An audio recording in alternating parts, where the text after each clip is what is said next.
This worker stands on an elevated walkway near the factory windows with his back turned to a crane. Without warning, the crane begins to rotate on its axis and touches the worker from behind. This is why overhead crane movement must always be communicated with audible alarms and visual warnings before any operation begins. A dump truck raises its bed to unload dirt on a construction site. The hydraulic piston fails and the entire vehicle tips and collapses onto its side. This is why hydraulic systems must be regularly inspected and never operated beyond their rated capacity. At a stone slab facility, this worker makes the mistake of climbing onto one of the large slabs. His weight destabilizes it, and the massive slab tips over directly toward a nearby worker. His colleagues rush to help and use a crane to lift the stone off him.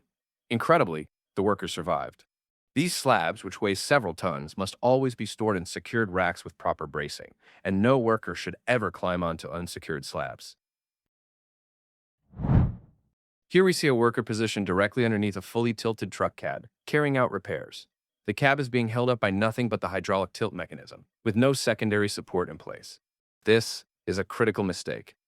A tilted truck cab must always be secured with a mechanical safety prop, locking bar, or dedicated support stand before anyone goes underneath.